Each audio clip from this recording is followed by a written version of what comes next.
And we're live. Hooray. Awesome. All right. Hello, everyone. Welcome to the channel. This is Vault-a-thon Round 4, the live show. We are going to be talking about Brother Bear and this fantastic book by Christine Day. I'm going to go ahead and let my host or co-hosts introduce themselves. Who wants to go first? Do I have volunteers, or I'm just going to do my usual of, hi, Christine, start? Oh, okay. I guess it's me then. Hi, I'm Christine. I'm from the other Christine that reads. Please subscribe. Welcome to the channel. This is Vault-a-thon Round 4, the live show. We are going to be talking about Brother Bear and this fantastic book. Oh snap, that's me, my bad. I'm going to go ahead. I had my open too. I was like, that's not you. Sorry. That's Technical difficulties. Beep. It happens. Yes, you guys, I can see comments from where I am. I'm surprised. Oh, never mind. Christine did. I always have to be first. Anyways, so hello to anyone who is in the chat. Okay, Christine, introduce yourself. Yeah. Michelle, do you want to go ahead and introduce yourself? Or Yes, Hikani Washday. My name is Michelle from Thor Wants Another Letter, and subscribe. I make Indigenous content. I read young adult, middle grade, children's literature. I have a 3-year-old. who's very cute. He is cute. He is very cute. You're biased. But yes, he is very cute objectively. From an objective perspective, he's adorable. Some kids are just subjectively cute, but this one hits it on all. I mean, most children are cute. Some of them are brats, but most children are cute. Those ones, you can't even deny it. Yeah. All right, Kate, that just leaves you. Hi, I'm Kate from Chapter Kate. I read books. Sometimes it's been a while, but I mostly read fantasy and science fiction, mostly adult, but some YA, some middle grade. A lot of comic books, some nonfiction. Shampoo bottles, whatever. Yeah, whatever I can register on Goodreads. Yep. And I also want to point out that Michelle is one of the co-hosts for Indigathon, which I believe is coming up again in November. Yes. Yes, I found several good books from books that I picked up for that, even though I didn't get to them until like January. But one of my and there's a ton that came out in 2020 that I'm looking forward to, and like some of that I'm getting sent to, and I have like a whole pile already that's just like ready to go. I'm like, can I read these just right now? Can we just forget about it? But yeah, I have plenty to read. I'm hoping this year I'll actually be able to fully participate because I've been meaning to for the last 2 years and it just never works out. Hello, Rachel. As long as it's like a book, or if you want to watch a movie or watch some kind of Indigenous content on YouTube, it counts. Yeah. Support is what counts. Yes. And then I also want to point out that Kate down there we go, is the originator of Valentines. Yeah. So that'll be coming next year in February. We do have Monster-a-thon, which is in September, but I don't even know what month it is right now, so it's at some point in the future. Yeah. When I think about you, that Valentines is the one that I think of because I have so much fun with that one every year. I love that one. That one's fun. Yes. Yeah, I'm looking forward to Valentines. Yeah. I can't wait till next year. We have some people in the audience. Hello, there are people watching us this time. Half the time it's just my friend Max in the comics. But hello, Ashley. Hello, Rachel. We're so happy to have you with us. I'm going to go ahead and get started. Let me know for Brother. Let's talk about Brother Bear first, real quick. You and Kate both. This is your favorite movie. Favorite movie, other than Winter Soldier. But so just give me like a brief kind of history of whether or not you've seen Brother Bear before and what you thought about watching it this time. So I will volunteer people. Okay, go ahead, Michelle. So I did not see it in theaters. I remember hearing about it and I was like, whatever. But I remember when I was a kid and I got the DVD as a gift.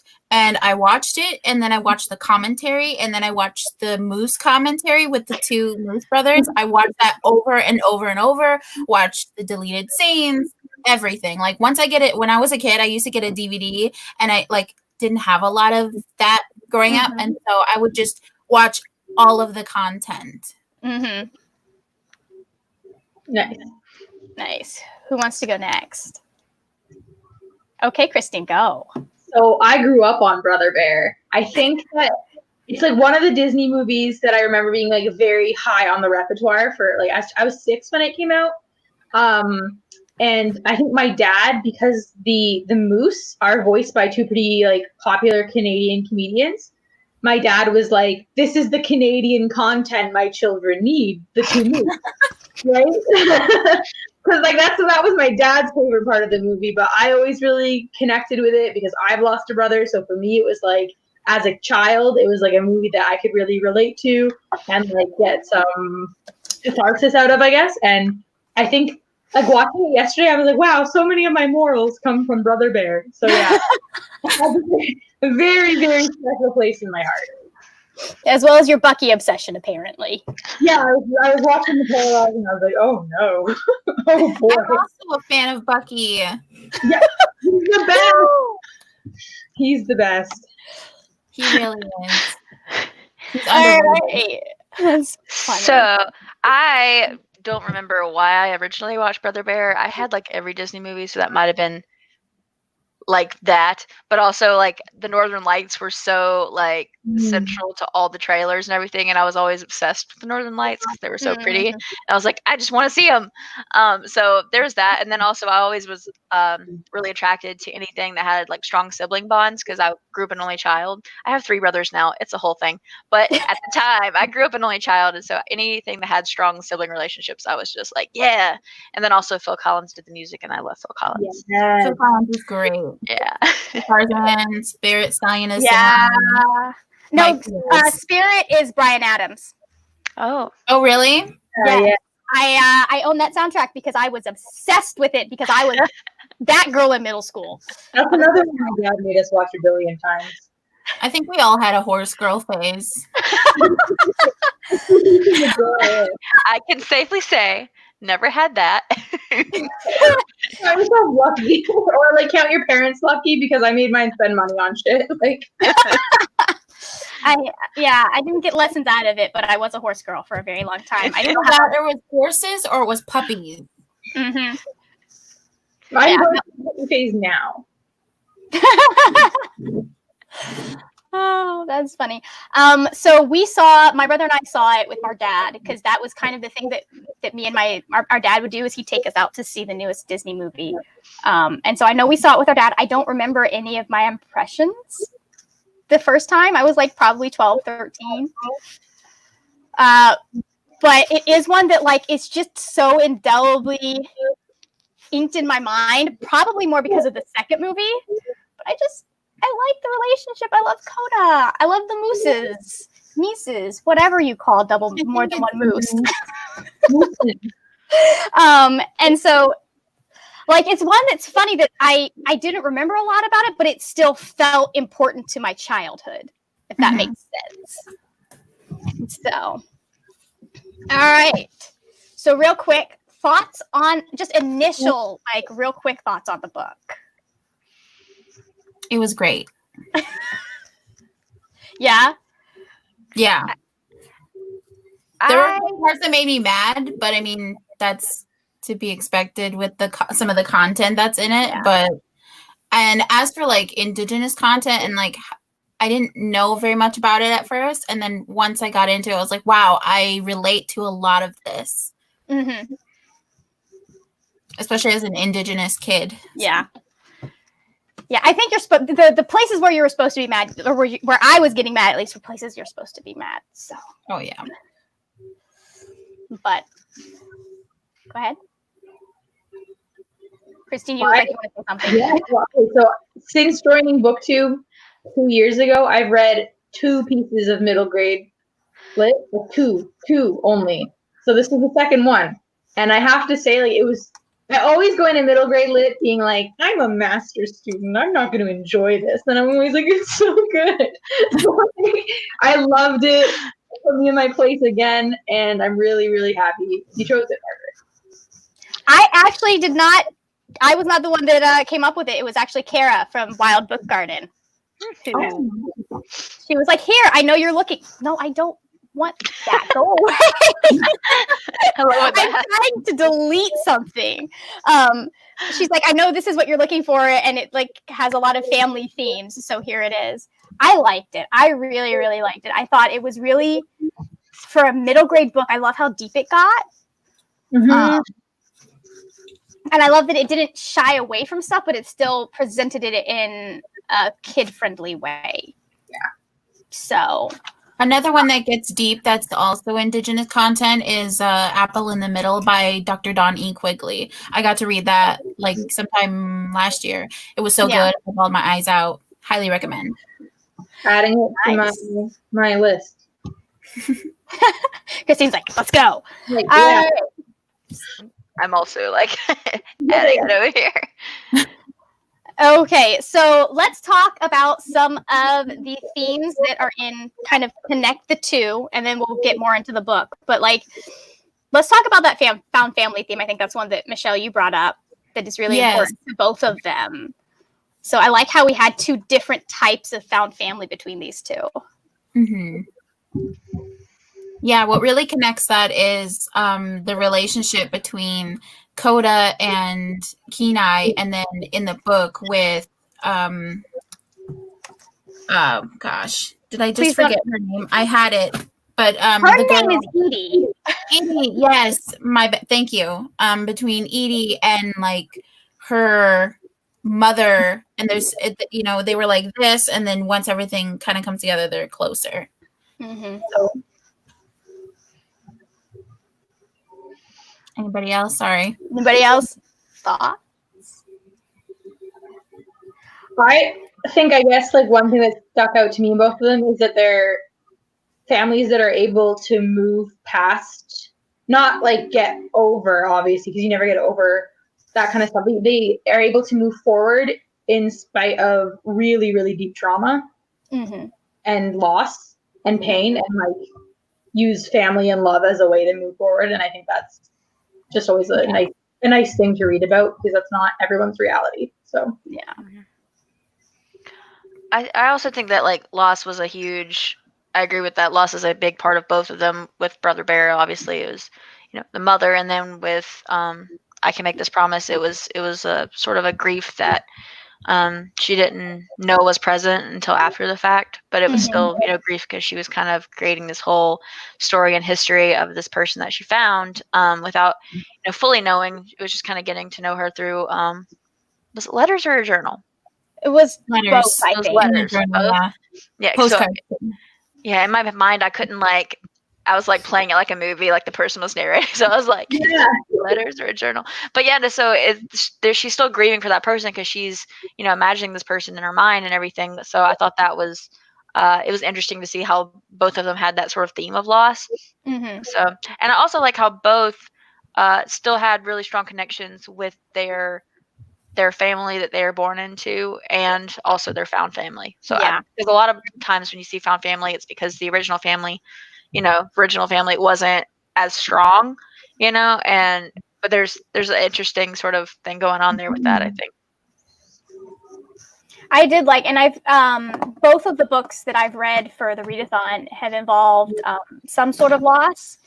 And I like the fact that even like my mom made the comment that this is a Disney movie and these things are really intense. And I'm like, but kids lose people. Like loss is not something that respects age. And I'm starting to I don't think it's something that I really paid attention to when I was a kid, but I'm starting to kind of really appreciate the fact that they're able to bring these up and show how kids deal with them. Yeah, it's hard to talk to kids about death and exactly what happens and how things happen. And, it's like, if you can remember, when was the first time that your parents ever talked to you about death? And then it's like, now, like me as a parent, at some point, I'm going to have to tell Soren, somebody close to is not here anymore. And like how to explain that. Mm-hmm. It's a lot. Yeah. I don't remember it, but I remember my mom has told me the story of her having to explain when I was like 6 about my grandmother passing away. So usually that's what, kind of kids' first introduction to it. But then you have Coda in the movie, who his first introduction is his mom is dead, which is just Murdered by Kenai. Cool. That was. Whew. Did you notice that Kenai almost ended up dying the same way he killed Coda's mom? Yeah. Yeah. It's like a whole like trying to. It's like a Freaky Friday situation. I was like, oh, karma. Nature was getting its revenge. Yup. Mhm. Okay, that's great. So one of the other things that I noticed was this idea, and it's a little bit for different reasons in both the movie and the book. The movie and the book is this idea of keeping secrets from kids. Yes. Versus like having to figure out at what point. I think that's a big plot point in the book, is at what point do you tell a child that something has happened, especially if it's something that affects them. I thought that was a really interesting tie between the two. Well, so I'm not a stranger to family secrets, but I do think that when it comes to keeping secrets from kids, I think that that's something that is very normalized, just with different mythological beings and stuff, over time, kind of tell these tall tales and make things seem even more magical than, because you want a kid to see the world as a magical place. So I think in this just perfect, safe, thing, which it's not. But when it comes to like keeping secrets from kids, I know a lot of times it's to protect or to control how the situation goes. Even in I Can Make This Promise, the mom is like, I just wanted to have a little bit more control over how this came about and stuff like that. And so it can be a really difficult thing because it doesn't only depend on the situation, but also the parents and also the child and how they sort of process those big secrets. I know when I was 18, I found out that, my legal dad was not my biological dad. And that was a huge secret. I wasn't told. I guessed. It was a really weird situation. I guessed. And like it came out in a weird way. And I feel like if it was like the situation where they kind of set it up to be a very comfortable way of going through it, then it wouldn't have been, as, kind of jilting as it was. And like, I think there was an interesting parallel with the book. At the beginning, she goes and gets her braces, and people are there comforting her and like, making sure she's okay, telling, kind of getting her prepared mentally for it. But then also later in the book, with a situation that's way more sort of impactful, like they still had a similar thing going on. Like they prepared her for that. They did it slowly. They had, they brought in her friend to make it more comfortable. Like I think that was almost paralleled with both situations, how they did whatever they could to sort of hold her hand through that situation, which I thought was really awesome, to be honest. But yeah, I did like how that. Good idea. That explaining that. Yeah, I was actually. It's funny because I knew that the Edith in the letters was obviously her mom's mom, and I knew she'd been adopted, and I didn't put together the pieces of the fact that her mother was Native. And so what happened in what you said, like the 40s to the 70s with children being taken from Native parents, I didn't put those pieces together. So at the beginning, I was really, really mad that her mom was keeping that secret from her, because I'm not a big fan of if a kid can kind of handle it, like you can still introduce it. Just because like not even impactful stuff, but there was stuff that if my parents had explained it to me as a child, I would have understood why they wanted me to do certain things better. But then we get into it and I'm like, oh no, she's trying to protect her from the trauma of what happened to her mother, because that's going to scare her. And I really liked how they kind of tied that back around to her mom and to getting into the issue of the Indian ICWA, the Indian Child Welfare Act. Yeah. So. And I remember seeing someone, I'm not going to name names, but I saw on Twitter there was somebody that had mentioned being kind of almost a part of that situation. Like when they were a child, they were taken from their home and adopted by, white people and having that separation from their initial heritage and things like that. And and so I kind of was introduced to the concept through that, but I didn't. I didn't read further into it until the book. So I mean, I kind of knew about it, but it's different when you're reading through the situation itself, like the way it was presented, the writing wise. It's just a lot more, terrible. Yeah, I didn't know. I knew about ICWA. I've always known about ICWA, but I didn't know that this story focused on part of that. So I was like, that sounds like ICWA. Why isn't that not a thing? And then it, talks about it in acknowledgments, and I was like, wow, bing. So unfortunately, in Canada, there is no comparison to ICWA as far as I know, and like what happened to Edie's mom, it's pretty still prevalent in Canada. Like we call it like the 60s scoop mainly, but Indigenous children are still removed from their homes at disgusting rates. As well. Like not a lot has gotten better. So I think that like I wasn't necessarily surprised by the content matter just because because of the history classes I've taken, and I was like, oh yeah, and I bet the mom did nothing wrong, and there it was. But what I thought was really interesting was not that the secret was necessarily kept from Edie because she wasn't ready to hear it, but because her mom, and I fully forget her mom's name. Lisa, yeah. Lisa wasn't ready to talk about it. Like I think it's pretty obvious to the reader that like Edie's a pretty emotionally mature kid and has a lot of curiosity about her heritage and a lot of like pride over her heritage, but she doesn't. But as kind of shown with like that scene in the movie theater when Edie's asking all these questions and Lisa's like just not ready to talk about it, like that both of them had to be ready. And I thought there was also part of that. I think it was like page 23 where she's like where she was talking about the fry bread, and she's like, it's a traditional Native American food, we should make it at home. And then her mom's like, maybe. And that's making fry bread is another custom, is like very common in Native American families that some people don't know how to make because they're so disconnected from their culture, or just that they've never been shown how to make it because their parents doesn't know how to make it. It could just intergenerational trauma, even through something as small as baking. Yeah. I did appreciate the fact that it did get a little bit into the mom, especially when she sat down after that movie theater encounter and said, like, listen, that woman's not a Native American. She's actually white, and I don't like seeing movies like that. So that connects back to her mom. Like that's already preparing you for what you're going to hear about Edith. So, and it also there's a lot of connections with that too. It also cites the movie that I saw, Real Engines, from I think it's 2009. It's a documentary about natives and non-natives in movies and things like that, like when Sicilians and Italians were playing Native Americans back in the 60s, and the origination of the headband and how that's not actually a Native thing, that was a hippie thing. And then it mentions Sacheen Littlefeather, I think. Yes, and the way that she rejected that award on behalf of, who was it? Marlon Brando. Yeah, Marlon Brando. Badass move. I love that. I'm just like, and I know it affected her career negatively, I think, but just the fact that they were able to team up and do that, I just really appreciate that. Mm-hmm. Yeah, that was great.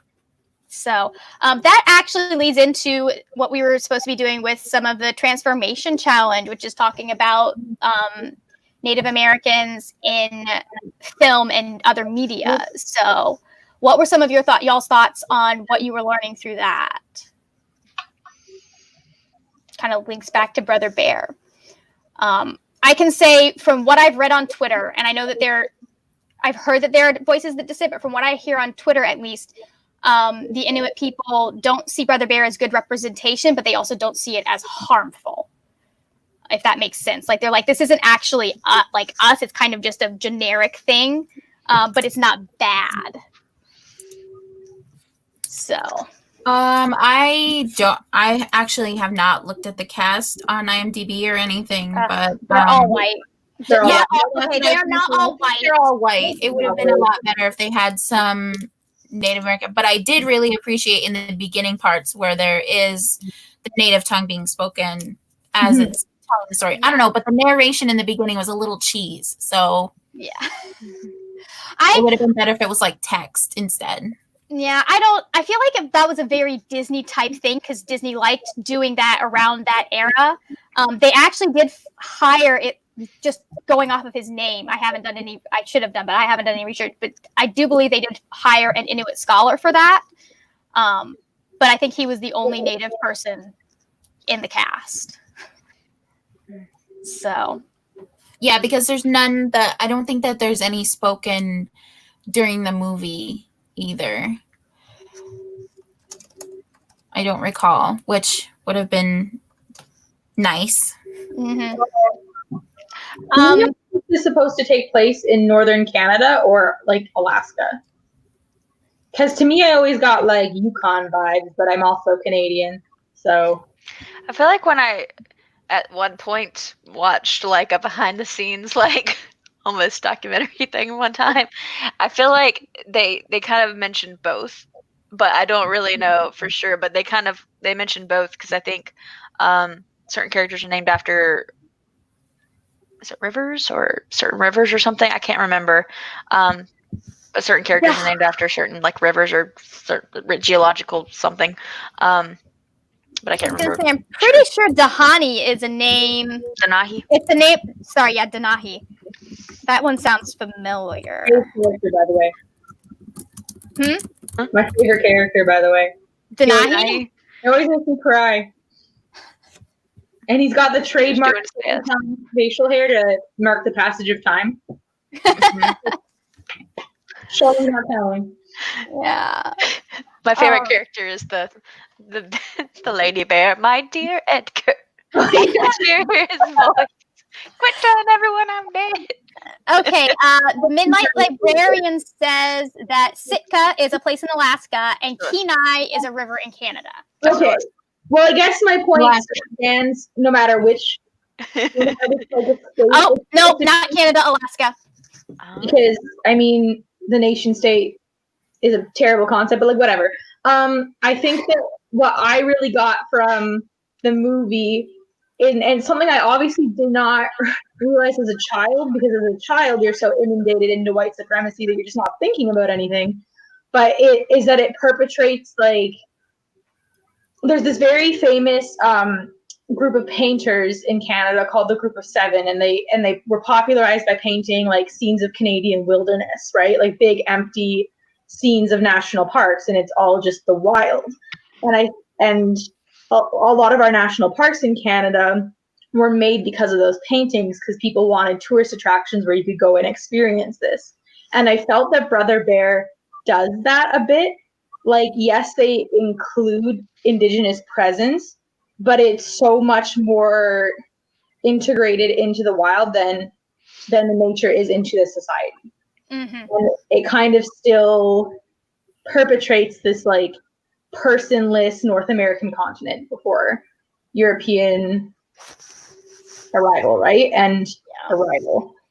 So I think that I was watching it and I'm like, I love this movie, but it is a bit like a colonialist painting.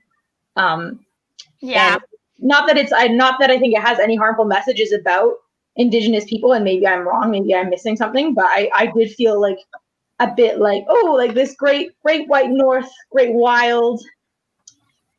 Like where were they all living? Were they all living in that one cave? Like where were they? There was nothing. Yeah. It ignores the fact that this country had, and it's talked about in the book, that it had Indigenous cultures that were settled and had built civilization here. Yeah. Mm-hmm. So I also think a big part of that, I mean, as much as I love Phil Collins, music is such an important part of culture. Like, I'm a music therapist, so like, I mean, I'll have to limit myself here, but like, music is such an important part of culture in general and connecting and things like that. So it's a shame that the music didn't seem to have any it it wasn't as influenced by like the culture. It was just it was just Phil Collins. It was awkward pop. Yeah. It was so awkward in some scenes. Like The bear scene. the music or something would have done really well right here. Like, I just love like the violin songs in the movie, but they didn't fit in the movie, you know? Like, it would have been nice to have, like, there's a little bit at the beginning that seems like, oh, maybe they're going to have, you know, a little bit more involved in there. Like, even with, I'm not going to, you know, go off on a tangent, I am, but, you know, Frozen, like, they use a lot of influence from, like, Sami culture and Norwegian choirs and things. And I feel like Brother Bear didn't really, like, use the culture and, you know, and involve it. They tried, and then they hired European throat singers, Bulgarian throat singers, to sing the one song that is in the native indigenous language. Inuit. Potato at Disney CEO. Yeah.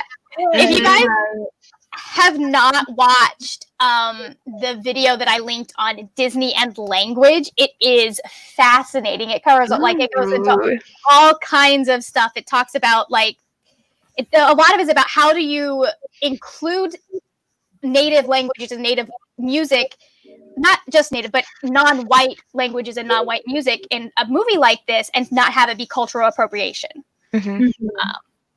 So the biggest scandal or biggest like drawback that I know from Brother Bear is an issue that Disney just in general has with protagonists who are people of color, and it's that he spends most of the movie as an color. Yeah. Yeah. Not wearing their own skin. Who?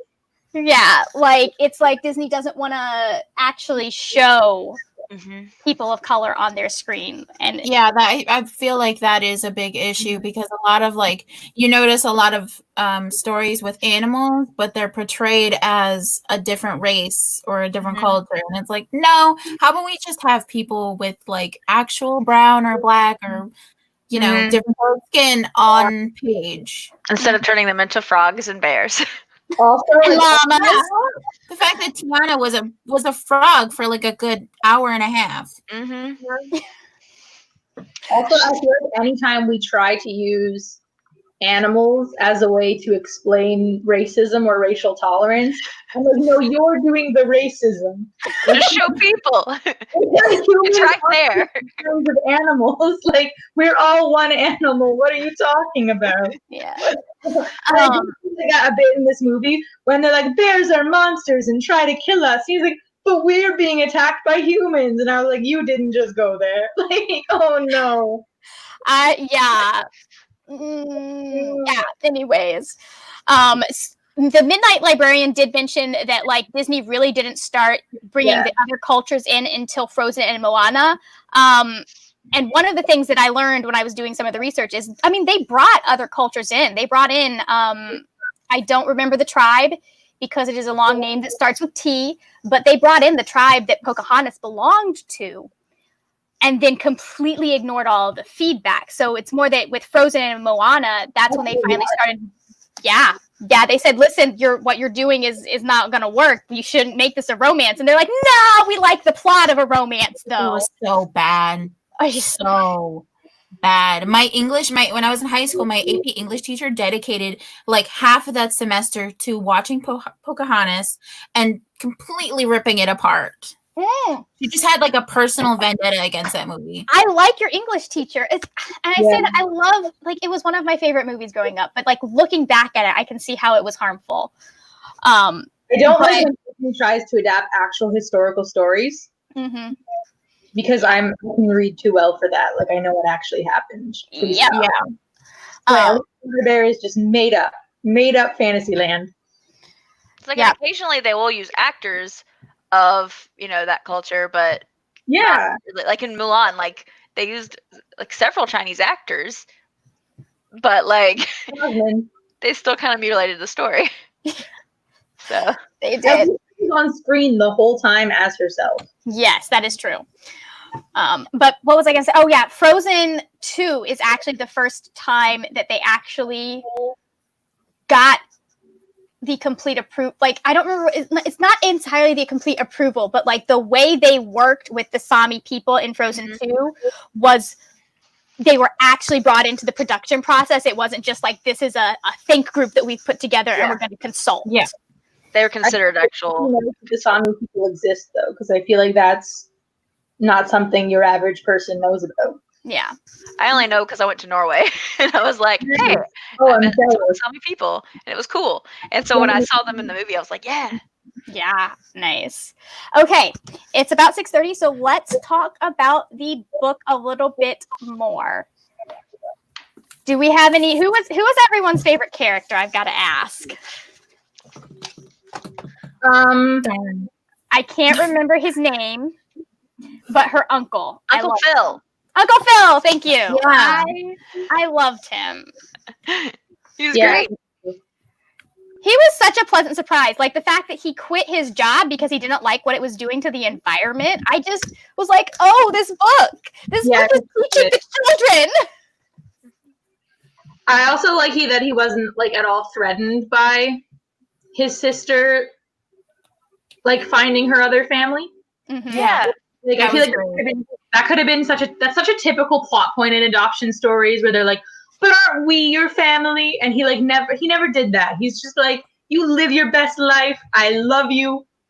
Yeah. I have a duck. Yeah. I loved that the duck's name was William because Bill is short for William, and the duck's have a Bill. So you're saying Will Herondale would be scandalized? Yeah, he would be personally offended. I also have an admission that I still don't quite know who Will Herondale is. Oh my But you goodness. know that he hates ducks, which is the important part to know about Will Herondale. Okay, yes, I will take everyone's word. I think Edie was my favorite character, actually. Jenny. She was so much fun, and I like the depth that she was given. One of my favorite things about her is that she drew. Like, that's just such a unexpected trait for a 12-year-old to have. So, and the fact that they were interested in animation, like that was something that I was like, can 12-year-olds do that? She's really smart. And I think what I really liked about her is that like a lot of what this book is exploring is like how to introduce your child, especially your racialized child, to white supremacy. Mm-hmm. And I think that she was she's a very innocent, kind, good person, right? So that's like a tough one for her, obviously, like to learn those lessons about injustice, but she handled it with like a lot of grace and maturity for 12. Mm-hmm. Like, 12 is a disgusting age. Everyone's horrible at 12. But she did it, she handled it very well. And I was like, you know what? What a bomb protagonist. She never It's even when you're smaller, personally, like literally page 2 when the teacher asks like who are you, what are you, and like I had to deal with that when I was growing up in school, of them being like, you know, doing the racist things, like the hand over the mouth thing, and like, you know, saying the word savage and different really like just names thrown at me. And I'm 6 years old. I don't know anything about this, but it's more of like having to handle that as a young child. And eventually you get to a point where you've heard it already, so you kind of know what to say. And then like some of the bigger things, you have to involve your parents. But yeah, I definitely relate to her handling that so well. Yeah, that was a really good introduction to just what the book was going to be about. Like, I liked the way she handled that and the way she structured it. Like, I looked at the title of that prologue and I knew exactly what it was. I was like, oh. Yeah, which is also kind of that part of it kind of shocked me, because I don't know if there's maybe like a different cultural awareness in the United States from Canada, but I can't imagine any Canadian ever asking an Indigenous person where they're from. Like, oh, yeah. Where do you think? We basically ask any brown person where they're from here. This is like near Toronto, and people are from actually everywhere. But like, I was just like, okay, what? Yeah. But that was a little eye-opening, I guess, as a child that obviously never had to deal with that. Yeah. Like I won't say most people, but many people in the United States know that that's bad manners. But at the same time, there are a lot of people that still see that have been raised to see the United States as a white country. Yeah. So I had a lot of friends growing up that liked to try and figure out what everybody's, but it was pretty much anybody. Like they just wanted to kind of figure out what features or what things, and occasionally it was very inappropriate. And of course, the friend that did it the most though was not white, but she loved to try and figure out what everyone's traits were. And I always kind of thought it was funny because she mostly did it with people that had very obvious European backgrounds, and she would do that to them all the time. And I was like, that's kind of funny because I feel like they probably do that to other people a lot. In their faces, yeah. yeah, I'm interested in that stuff because I want to know more about you as a person. Yeah. Like I'm never going to imply that you weren't born here. Like Yeah. I just want to know more about you, what you like, the experience that you've had in the world. Yeah. I think the thing is also like, how close are you to that person? You know, Yeah.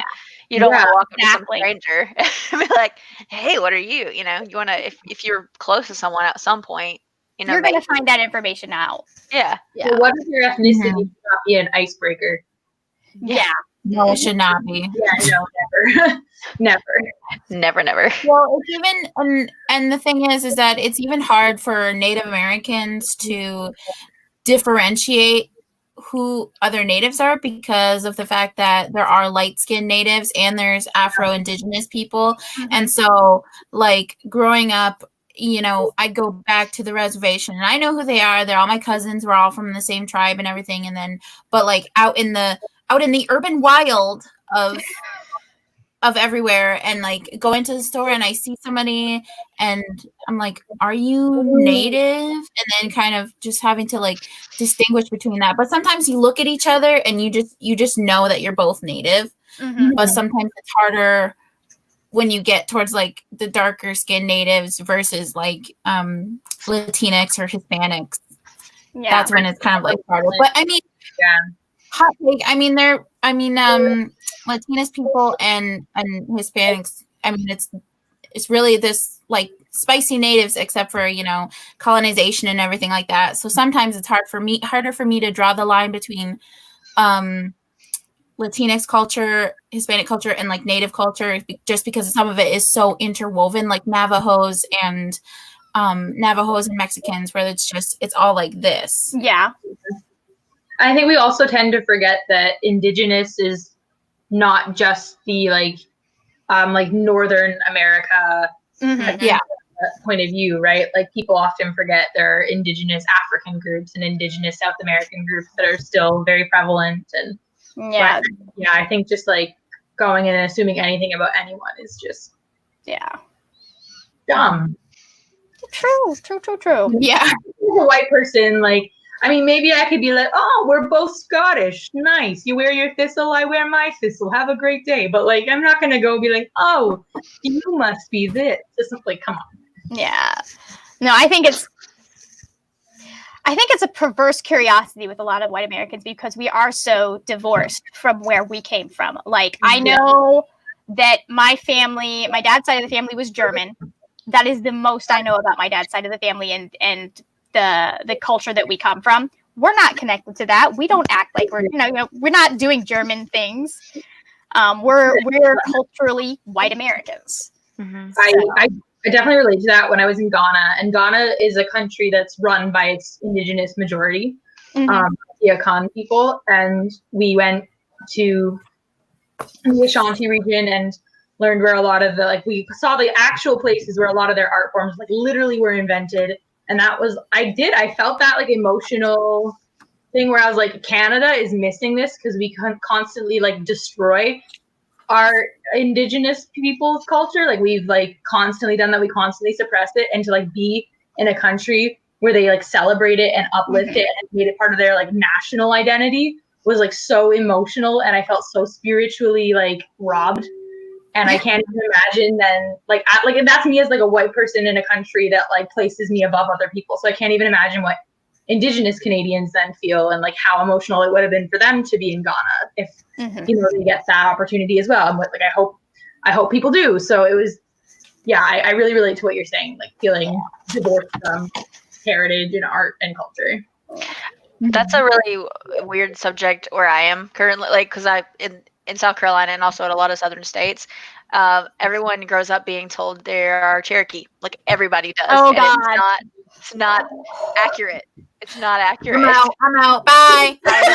Like I was, everybody does, and it's so frustrating because I know that the initial reason that happened is so people could be like, but we were here, during like I think like the Civil War era, like we were here, we've been here forever, and it's like I had to learn that the hard way, because when you're told that when you're little, then you're like, oh, so this is my identity, and then you grow up and you're like, that's not mine, and it does not belong to me.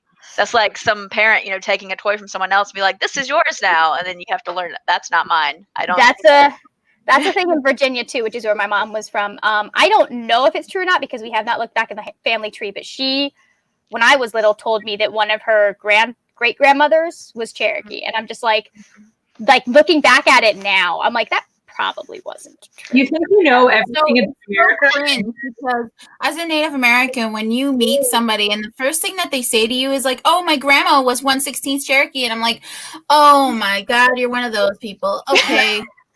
I in fact did do that as an 8-year-old, and I feel like, and it's one of those things like I didn't know any better, but I'm just like, the woman who had to deal with that, I feel so sorry for her, and if I knew who she was, I would love to apologize. Yeah, I feel the exact same. And like I used to go out. My grandpa was the one that did that, and we would go out. And people would ask him, if they would actually do that to him a lot. What are you like to him a lot? And I don't know how much of his history is accurate, because he's kind of like, I don't know if you've ever seen the movie Big Fish. Everything he says, the storyteller, everything is very exaggerated. So I don't know how much of it was true. But the point is, I'm not connected at all with that culture. So even if it was even moderately true, I wouldn't know. And so it's it's not accurate for me to even attempt to say, oh, this is what I know, I lit into one of my youth kids because she was talking about the fact that she was 1/8 Black, and I was like, oh no, because she's white. She's like very noticeably white, and her family is not connected at all to Black culture. And I was like, no, you don't get to say that, especially not to a Black person. I was just like, no, honey. Crazy that this isn't about you right now. Yeah, she was trying to talk about privilege, and I was like, you don't get to lecture someone else on privilege. No one is going to look at you and not see a white person. You're a white girl in Florida, my dude. So, let's get back into family. I was gonna say something about, I really appreciated how her parents handled this, because I think going into it, I liked how low stakes this was. I was expecting it to be a lot more high stakes, like in the sense that this was going to be something that was forbidden and we were going to end up with huge consequences. And I really appreciated her parents going, well, she found this. Let's go ahead and talk to her about it, and being able to do that. I really appreciate that was so great. I thought the dad was like he was obviously like much quieter because it wasn't his story at all. But he literally was like, whatever you are comfortable with, wife of mine, like, how can I support you? How can I be like a good ally and husband and father right now? And that's it. That's all I'm going to do. He was a good white dude. Yeah. Yeah. You the bare minimum acceptable. Thank you so much. Again, because you always expected the white man in this story to be bad, but like Uncle Phil and Dad were like Chuck. That's the dad's name. Yeah. Yeah. I think his name is Chuck. I'm pretty sure his name is Chuck. That's a name, right? Chuck. I know a lot of Chucks, weirdly enough. Oh, that's funny. I feel like that's around here. Yeah, that's a pretty common name because people like Charles. I just want to put, Midnight Librarian was talking about, like, they've had to deal with people say that I'm 16% of this tribe. Mm-hmm. Based on, like, your ancestry test does not make you whatever population you're trying to claim some identity with. It is 16%. It's usually there's a big difference between saying like I'm this, but I'm, there's a difference between saying I'm 1/16 Cherokee to being like, yes, I'm 1/16 Cherokee and my family comes from X tribe, X clan. Yeah. And that's a big identifier for Native Americans. Like when I meet somebody out in the wild and I tell them, the first question that they ask me is like, who's your grandpa? And then I'm like, oh, my grandpa's Sammy Two Hearts. And then I'm like, oh, okay, who's, what tribe are you from? And then, because there's 2 different types of Two Hearts in that area. So Yeah. it's more of like, this is my grandfather, this is my mother, this is, X amount relative. And then somewhere along the line, we either know each other or we don't. That's how you know someone's legit. Yeah. Yeah. Well, they go into that also in Trail of Lightning, which is really fun to watch. Kind of watch them, like, to see that history that they're able to just go. And the fact that they know it is just so impressive to me, who I don't even know past my grandparents. Mhm. So, Yeah. Iceland's like that too. There's like a lot of like record keeping in your descendants, and you do like, yeah, this was my great grandpa, and this is like, and you have that. So I always find cultures that have that like family pride very, very interesting, and Yeah. it's very powerful to like know where you come from. yeah. Midnight Librarian. Librarian. Like a family test from the Midnight Librarian. I love that. Like, pop quiz just out in public. That would be very nerve-wracking. By the way, if you are in the chat, if you're watching and you have something that you want us to discuss, feel free to like keep a lookout or to say something, because we want to hear. I'm sure the hosts have things they want to talk about. We want to know what you want to talk about. So, do you guys have any other thoughts or notes that you had? I think we've already talked a little bit about Edith and just the absolute trauma it was to have her daughter taken from her, because that made me so. That's when I had to put the book down, because it made me so angry. Don't give birth in a hospital, folks. Don't. Yeah, as soon as when she was freaking, when her and her brother were freaking out, I was like, oh no, oh no, no, no, no, no, no, no. Yeah. Like, I don't know, I just kind of knew something bad was gonna happen. That was when I put the pieces together, because and it's funny, this is one of those things where you see yourself coming at it from a white lens, because where I grew up and how we dealt with it, probably you would have been forced to give the baby up for adoption by family, and that's what I was expecting. But to see that it was like they were like, no, this is our child, and they were supportive, and then she gets it taken from her because somebody else is an asshole. Yeah, there's no good reason to remove the child from the home. No. Yeah. Um, And that happens. It happens a lot, especially. I think it still happens a lot of the time with people who have their kids taken away for the stupidest reason. Yeah. You're the shittiest mom on this planet, but if you're white, they're like, yeah, you can keep 8 of them. Who Oh, cares? I have a friend who was a social worker for a long time, and she said it would drive me nuts that the parents who were white were given a lot more leeway than people of color were. So, I agree with that. Yeah.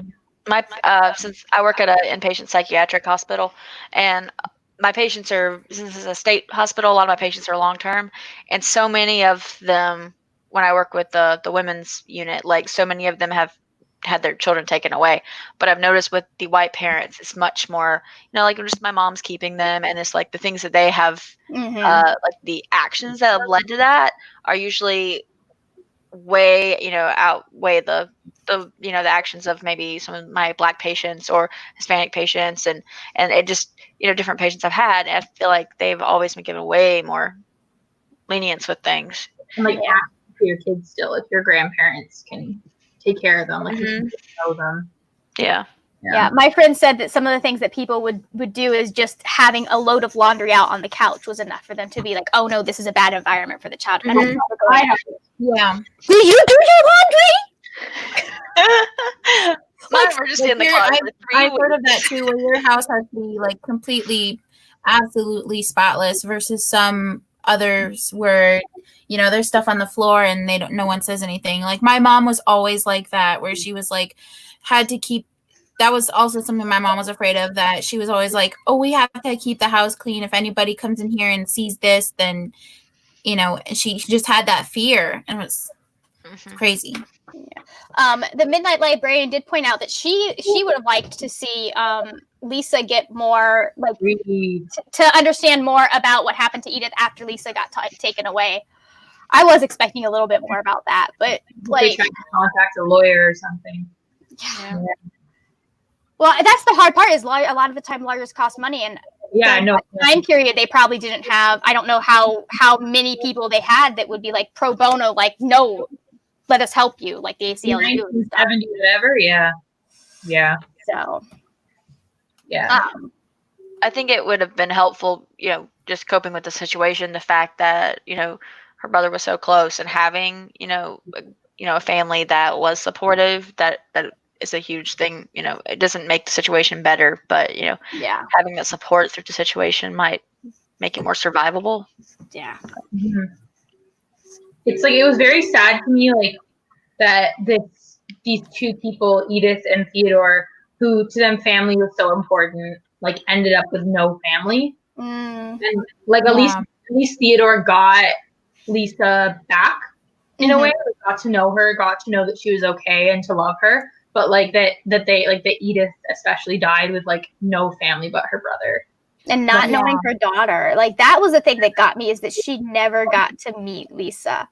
Yeah. And I'm just like, I believe this is partly autobiographical for the author and her own family, but like just as complicated as my feelings about my parents are, I can't imagine not getting to know my mom, So. Yeah, I have not similar, but when I was younger, I was raised by my grandparents, so I didn't personally know anything about my biological mother.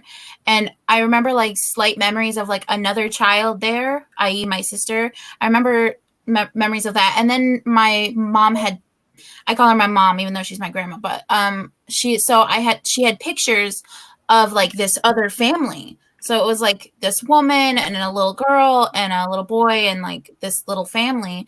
And I was growing up, I was always like, who are those people? And like their picture was on the wall. So it's not like she was trying to keep it secret, but she was at the same time. Mm-hmm. And I remember like finding phone numbers of like a place in Minnesota and wondering what that was. And when I was 16 or 17, my biological half brother, older brother, got in touch with me and told me all of this. And then my mom told me the rest after I confronted her, and I was like, what is going on? Yeah. And so to see that in the book, I too wish that there would have been some kind of that she would have at least gotten to meet her mom, because I did get to meet my mom. I can't imagine what that would have been like to not be able to meet the person that created you. Yeah. I definitely feel the same. Like with, I didn't meet my biological dad. I found out that it was a possibility, but I didn't really meet until I was like 23, I think 23. And like, I can't imagine never having met him. It's a grieving process to learn that there was a whole life that you could have known and that you didn't know. But, the fact that I at least did have that closure of, meeting him, and that she didn't get that is just, it's painful. Yeah. Very.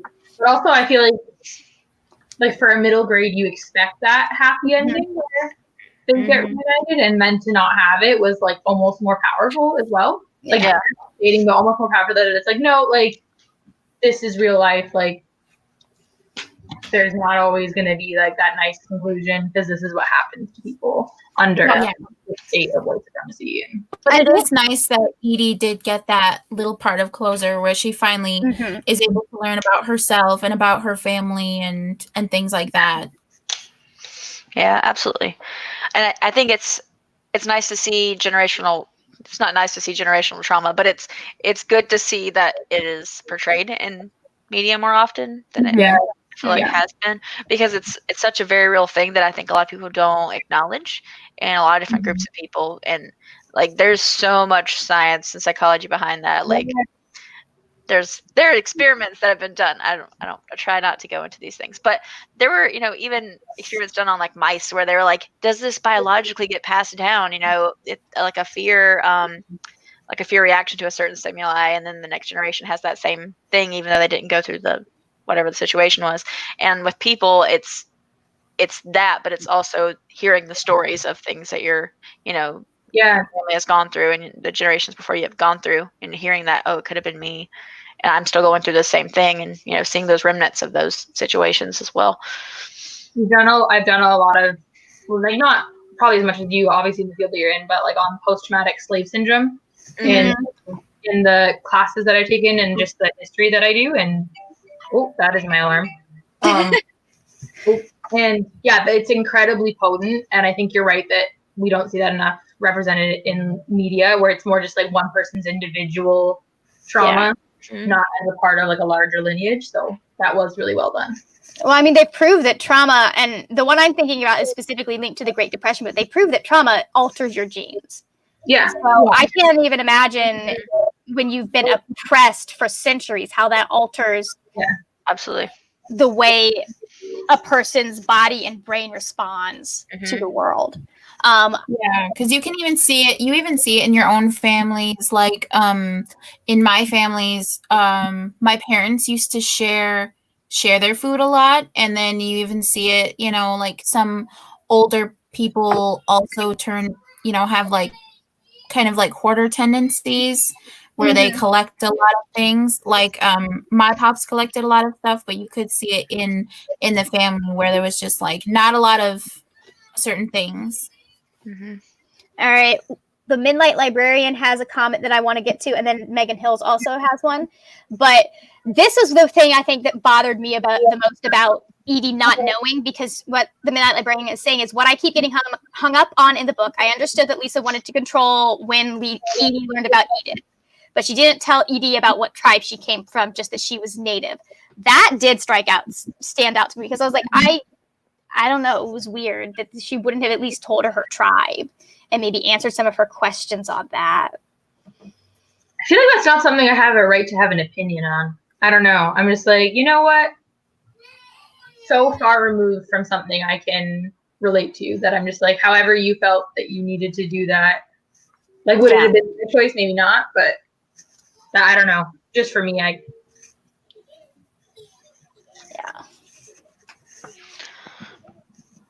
So, and then agree with that. Go ahead. Agree with that. Like, I don't really know how that's typically handled. Yeah. So. Yeah. When I was a kid, I remember going back to Standing Rock, where I'm enrolled in Standing Rock, but when I was born in Pine Ridge. So that was always semi-confusing, where I was like, I was born in Pine Ridge, but I'm from Standing Rock, but I don't live there. And so that was always a thing. Like when I was a kid, you talk about where they're like, where are you from? And I'm like, well, I live here in Millette, but my tribe is in Standing Rock. Yeah. All right. And then this one from Megan Hills is talking about how it goes back to the comment that middle grade gets overlooked very often because you expect to be very happy-go-lucky, when in fact there are middle grades out there that pack such a hit. I think middle grade is criminally underrated as a genre, because some of my favorite books are middle grade. And the fact that, like, I'm always impressed that YA is able to tell the stories they're able to tell in less space than an adult novel would tell the same story. That is like twice as much when you look at middle grade and how they're having to use words and how they're having to put impact in. I noticed with this one and the other one I read, Esperanza Rising, is that it's not the plot, kind of the goal of the book is not necessarily the same for a middle grade as is for a YA. That middle grade is much more like in the here and now, and we don't necessarily need an introspective ending. We just want to get to a place of change for the character, but we don't necessarily need to see how that change is going to play out for the rest of their life. Yeah. Like, I like the fact that they even have it with Edie, with her friend Serenity and her friend Amelia, and the way that you can see like those certain parts of like the bullying and things like that. I just really wanted to punch Amelia in the face so hard. Raise your hand if you wanted to punch Amelia in the face. If I was Lisa and I found out that some little brat was like, look, Edie, look what your mom has in a box, I'd be like, because it wasn't Edie that found it. It was freaking Amelia. What I would have fought her so hard. Ugh. I felt like that was more just them being kids, being tweens. Yeah. The thing that really got me with Amelia was that she was just so dismissive and rude to Edie. Yeah. And I mean, I don't expect a 12-year-old to be able to go through the thought process of this person was really mean to my friend necessarily, so I probably shouldn't be friends with them. Or I should definitely vet them and make sure they've changed. But still, the way she treated her when they went out, I was just like, oof. Like, I was expecting some racist crap, but this was I was surprised by how it wasn't necessarily about that, but it still was just awful. Like how that part where she got her braces and then her friend was being mean and trying to hurry her, and the fact that she invited over the bully that was bullying her, I was just like, what is wrong with you? And then the mom yelling at her kid, I was like, yes, you do that. You yell at your kid. Oh, Your kid is being such a bad position, though. Oh man. I liked Amelia's mom. Yeah, but like, but Raising their kid though. had to know that wasn't gonna end well. You know, oh, look at everyone putting their hands up in the comments. I know, I'm laughing at that. Look at that. That's great. So, like, I could see if Libby had been like, you know what, I'm sorry, and had apologized and had been like, I want to, but like, that's still not something you surprise somebody with. That's something you go, hey, I've been getting to know this person, and they would actually like to make up for what they did when we were younger. You ask permission, not just assume the person's over it.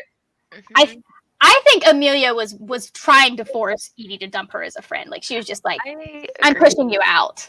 I also like the Midnight I can't speak. The Midnight Librarian's comment. I thought that was a good aspect of letting go of toxic relationships, even if you want it to work out.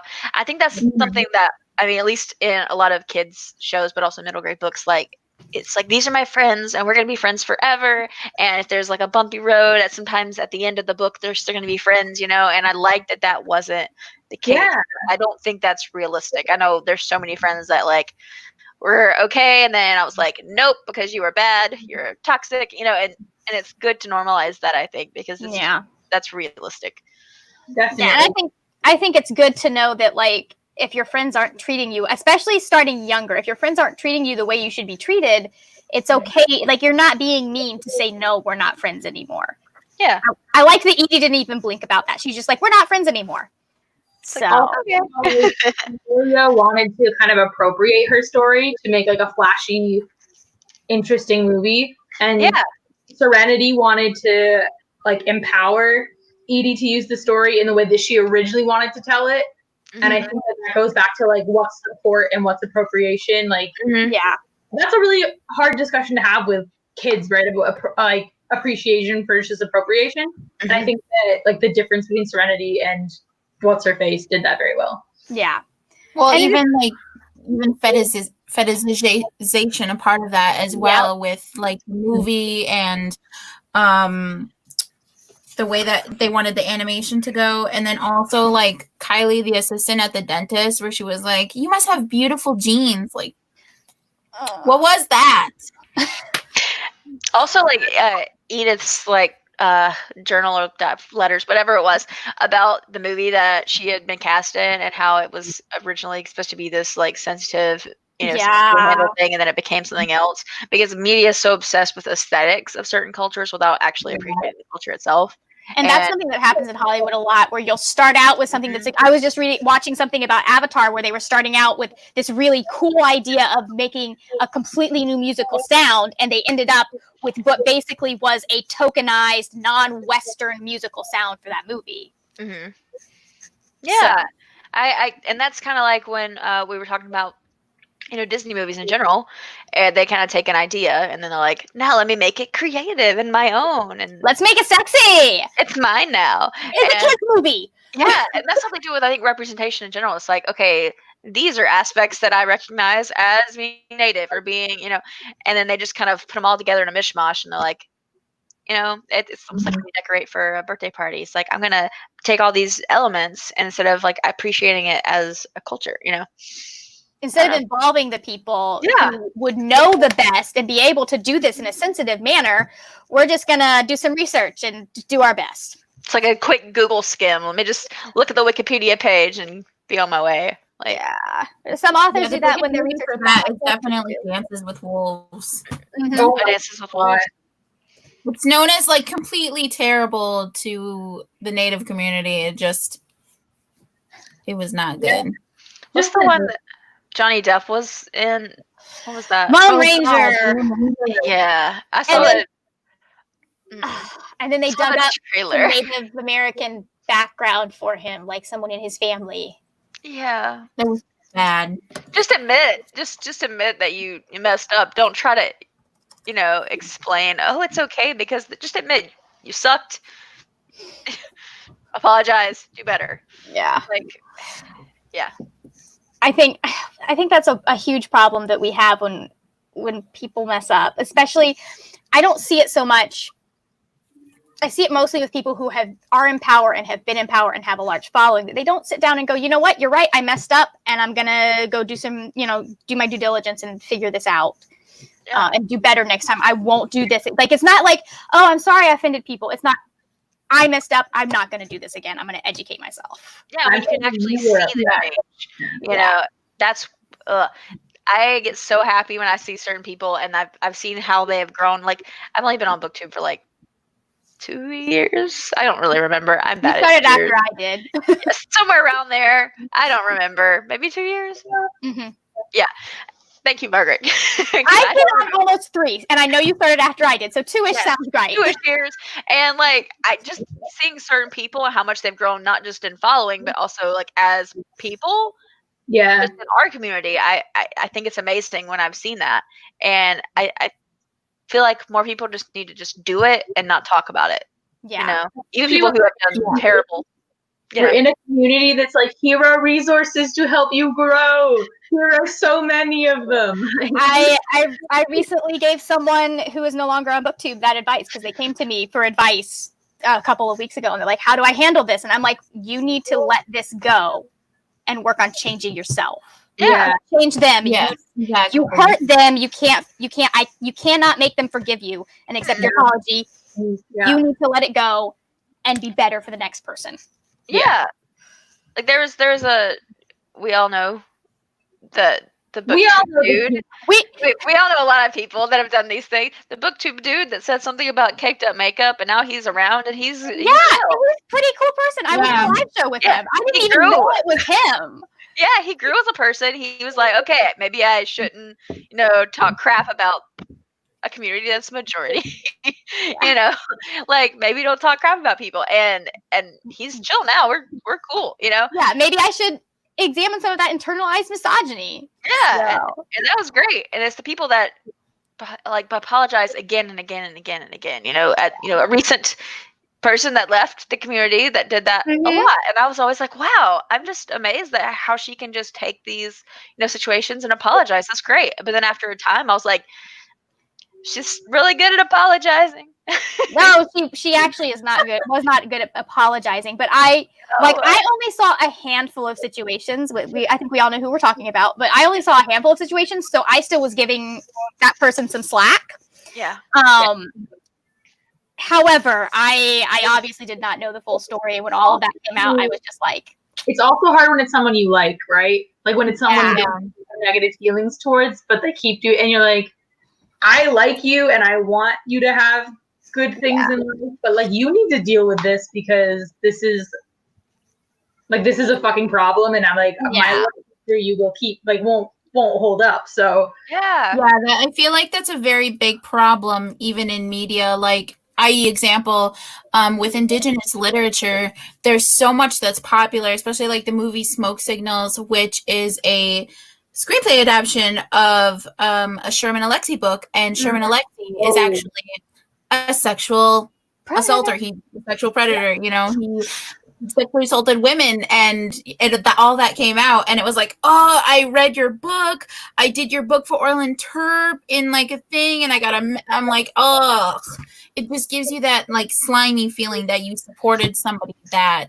hurt your own community. Yeah. Especially when also I feel like there's a bit of a dehumanizing aspect when it is like racialized people who are like the perpetrators in this situation. They're like, well, they can't be that bad because they're this, and it's so dehumanizing, right? Where it's like he's an individual person who can also perpetrate. Be a person. Well, I think it's hard, especially when you have a situation like that where Sherman Alexie was one of the kind of most noticeable Native American authors, and all of a sudden he's fulfilling people's worst expectations of him in some cases. Yeah, it's a difficult situation all around. Yes. That's when you can step back, be happy you're Canadian with lots of role models in your own country. But, you know. I feel like you're being sarcastic there. Okay. Were there any other things that we wanted to discuss about the book? So, oh wait, no, that's a movie. Never mind. Never mind. The cover's really pretty. Oh, I know. Yeah, I want the dog to pretty. be in it more. Can I make a comment about the dog and that the parents were absolutely right? She should not touch the dog. Yeah. Don't be random dogs. You're a child. You don't know. Don't get a dog. Well, the thing is that on the reservation, a lot of families have like what we call res puppies. Right. And so like when I was growing up, I would go back to the reservation and spend time with my grandma. And my grandma had a German Shepherd named Mato. Mato means bear in Lakota. And this German Shepherd was huge, like abnormally huge, scary, barked, was on a chain, and like the dog house was made of plywood. You know, the dog could have just barreled through there at any time, but as soon as somebody pulled up and like just was like the most cute puppy in the world, but like you should not touch a foreign dog that you don't know, but at the same time, just the fact that that's very common is that, you know, one day you see a dog, you take it in, that's your puppy now. It wasn't necessarily homeless if it was on the res. Like it might have had like it might have been homeless. There are some that are homeless. Yeah. But I'm very much like, oh no, let's not take in the street dog right away, because like a dog that has been born and raised on the street. You can kind of equate that to like farm cats. Yeah, we adopted. So at one point we had like 20 pets, and most of them were cats. Yeah. And we would do that. Like we would take in cats, and every time we would go to get the cat fixed, we would find out that she was pregnant. We were like, well, guess we'll wait. Again, what's happening? We'd give the kittens away. We're like, we want to get you fixed, but no, you're pregnant again. But you know, we were very much into taking in stray animals. I just think that, like, especially with dogs, we like push this narrative that like everybody should save a homeless dog, but then those dogs tend to come with like a lot of behavioral issues, not their own fault, but certainly things that like a behaviorist should deal with, and not a family with children. Yeah, you've got to be careful with which animals you take. The dogs get put down, and then it's like all bad. And don't buy a dog unless you know what you're doing. Yeah, I think there's definitely like different cultures surrounding that, and a different approach depending on where you are. Because I live in the South, and a lot of things are very separated. A lot of people are very outdoors. Let me just take in all the animals. Everything's good. We don't go to the doctor unless we're dying. Like everything's chill.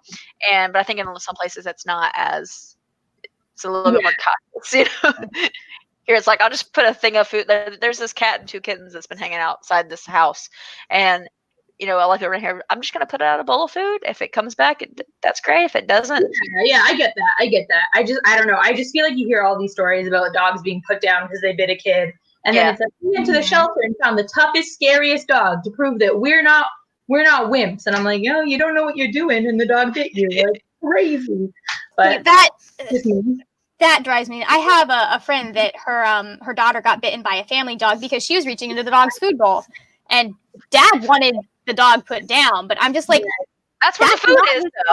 That's not his fault. Like maybe you guys should work with a trainer and learn to respect the fucking dog. I'm sorry. No, like that's she was a 1-year-old, so she didn't know. Like obviously she didn't know you don't reach into a dog's food bowl, but still it was one of those things that it's like 1-year-old around your dog. I'm sorry. Nope. You can't blame mom like turned away for like 2 seconds. It wasn't like she was completely unsupervised. You can't blame a dog for doing that. They didn't put him down, but you know what though? This is probably just my bias coming out because I talk about dog training 8,000 times a day, but I'm just like, I hate dogs in media now. I'm just like, wrong. People need to train their dogs much better. Yeah, they do. All right. Any other thoughts from the book? Because I really do want to like. Did anyone have a favorite moment, real quick? Personally, I really love the fact that they did talk about Sacheen Littlefeather and that they talked about Wounded Knee, because Wounded Knee was a huge thing back in the 70s. And Leonard Peltier, actually, the man who was imprisoned because of the 2 FBI agents that were killed, I'm actually distantly related to him. And he is still serving his time in prison. And also talking about like Russell Means, yes, he's like in his like 80s, 90s, like he is old.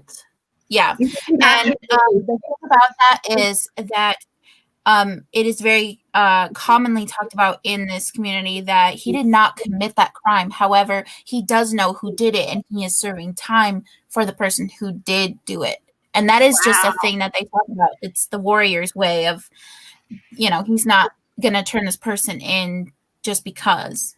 And I do love the fact that Wounded Knee and the Oglala Lakota people were talked about, because that was a really important issue that is talked about. And then, if somebody, like a kid sees that, they look up that, and then, they find out more about Indigenous culture and about the issues that we surround as well. Oh, I'm going to be looking that up, because I think Standing Rock and Wounded Knee was also, was that also Sitting Bull? No, Wounded Knee was over by the Pine Ridge area. Okay. I think like I'm thinking of No Dapple during the 1880s, right? Yeah, because I did a project on one of the names that we heard sounds familiar, but like I'm gonna be looking these up to see what the more recent stuff has happened. Like this book, there was the Wounded Knee massacre in like the early 1900s, and then there was Wounded Knee in the 70s and the American Indian movement during that time, and then No Dapple and Silent No More. I think that was 2015, and then now more so we're focusing on missing murdered Indigenous women. Yeah. Okay. Yeah. It was the one I'm thinking of, the Wounded Knee massacre from 1890. Yeah. That's what I'm thinking of. Okay. And Midnight Librarian brought up Alcatraz. That was also something that happened, I believe, in the 70s sometimes, where Native Americans occupied Alcatraz. Yeah. They're there, actually. If I feel like everyone who's actually watching the live show right now has probably read or heard of They're There, but They're There covers a lot of Alcatraz. Yeah, it does. So that one was such an interesting book to read, to just see how the narrative came together and how he was able to explore different stuff. I think he also talks a lot about blood quantum. Yep, he does. I think my favorite part was just how they took how they had both the sad part of Edie reconnecting with her culture, like finding out that her grandmother was dead, that Theo was dead, but then you also transfer into this moment of joy where they end up going back to Old Man House and being able to be among the culture, and her to actually be able to understand what she's seeing a little bit better. I really liked that, just like the joy of that moment. I agree. I think actually like the part that stood out to me, and it just kind of reminded me of like some different experiences that like I've witnessed but like not been a part of, but was when she's like on the beach watching what's happening, and then she sees Roger, like the boy she had met with the fireworks. And he's just like, oh, in the beginning, yes. Do you want to come do this with us? Like, it'll be fun. And she's like, yes. And it was just like such a simple, like, you can be included in this. And she just like, it meant so much to her, but it was like so light and easy for him. And I just thought that was like, I love that Roger got brought back in. Me too. Yeah, Roger's MVP character. Okay.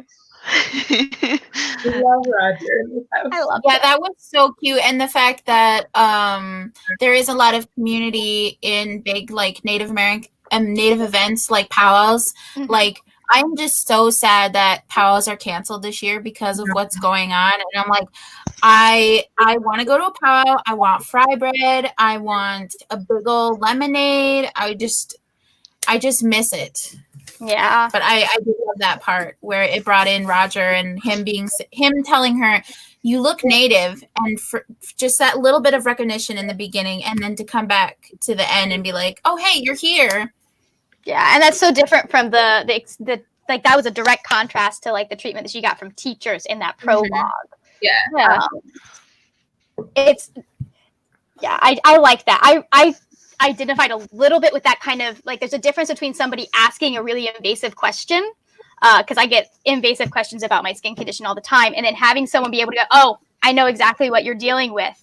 That's what that is," and it's like there's yes, thank you, you understand. I also just feel like him, like in both moments she was being like racialized, but in one it's like you're being racialized because you don't belong, and then one where it's like because you belong to me and my community. Like you're a part of this. Yeah, and like I recognize you, I see you. Yeah. Instead of like Yeah, that was also something even in Brother Bear that I wish that we would have seen more from that. Just not necessarily like the spiritual things, but more so just the daily life because the tribes and the clans up there are like super OG that they you know like they do their own stuff and like we do our own stuff too, but it just feels like you know they have not been forcibly made the transition of having to be colonized, and the fact that they still get to do all of the things that they want to do, and also like the city and stuff like that. Ooh, here's an interesting question. Megan Hills asks, basically, if Edie's grandmother and Theo were still alive, how would the story have changed? I mean, there'd probably be no Edie. For one thing. True. They probably would not have named her Edith. Or just like they might not have been together, right? Like who knows if she would have followed the same path. So there'd be no duck. I think it would have been interesting to see how that same set of events played out, because then suddenly it's not mom's secret, it's grandma's secret, and grandma's the one that's going to kind of be like, when I'm ready for this to happen. But there also would have been, I feel, maybe a little bit more connection for Edith between her culture and her family. Did we hear Kate's favorite part? I don't think we did. Okay, I have it right. All right, Kate looked it up. Go ahead. On page 233. Okay, it's just a quote though. I like quotes that I can take out of context and still love.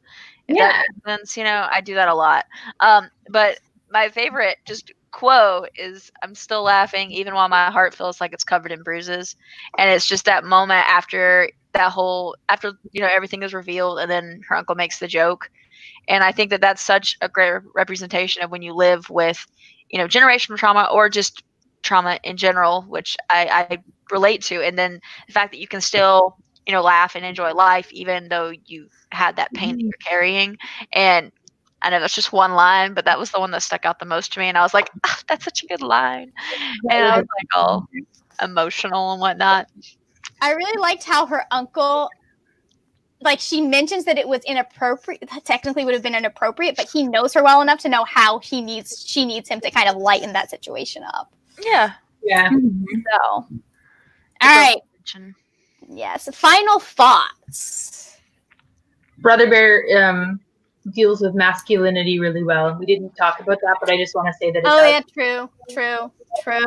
Not a lot of good like female representation, but I think that it was very healthy. At some point, it became a more healthy representation of masculinity. Started off like dealing with anger and like expectations of manhood, and like be like, love, that's stupid, and then, yeah.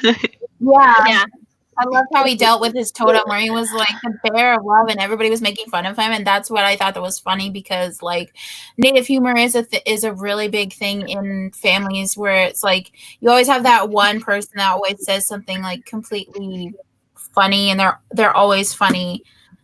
I like that. Yeah. All right. Any other final thoughts? No, we're good. All right. Well, it is time for me to announce the next dates for round, I think it's going to be round 5 of Vaultathon and the movie. I haven't decided the group book yet because I am last minute like that, and I have to rewatch the movie before I do it. But they will be September 21st through 27th. And the movie is going to be Meet the Robinsons. Oh, I knew that. Oh, What is it? that was Oh, so cute. It's such a good movie. I remember really loving it and regretting that I didn't go see it more in theaters. So I'm like, we're gonna do this, but okay. So I want to thank all of these lovely people for joining me. I will have their channels linked down below in the description box. Please, please, please go check them out. They will make your life better. You will enjoy having them as a part of being subscribed to them. I promise. You have my guarantee. So anyways, thank you so much for joining us. I will see y'all later when we will talk about more wordy, nerdy things.